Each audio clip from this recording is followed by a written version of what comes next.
ఏం చేసిన తప్పైతే మీరు అస్సలు చేయకండి. ఒకవేళ మీకు కనుక చిన్నపిల్లలు ఉండి వాళ్ళకి ఫ్రీక్వెంట్‌గా ఫీవర్ గానీ, కోల్డ్ గానీ వస్తూ ఉంటే ఈ వీడియో అస్సలు స్కిప్ చేయకండి. కంప్లీట్‌గా చూడండి. ఎందుకంటే మా పర్సనల్ ఎక్స్‌పీరియన్స్‌తోని మీకు చెప్తున్నాననమాట. హలో అండి. Welcome back to my channel Eesha Abhinayam.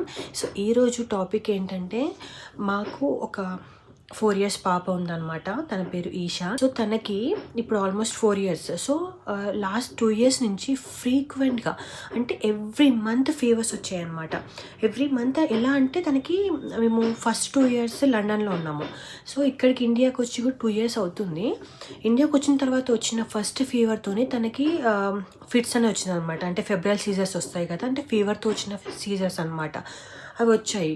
So, అవి వచ్చాయంటే నెక్స్ట్ 6 ఇయర్స్ వరకు అవి వస్తూనే ఉంటాయన్నమాట. సో, చాలా కేర్‌ఫుల్‌గా ఉండాలి. మేము ఎక్కడికెళ్ళినా కూడా జేబులో టాబ్లెట్స్ గానీ, ఆ సిరప్స్ కానీ, ఫిట్స్‌కి సంబంధించిన టాబ్లెట్స్ కానీ క్యారీ చేస్తూనే ఉండేవాళ్ళం ఖచ్చితంగా.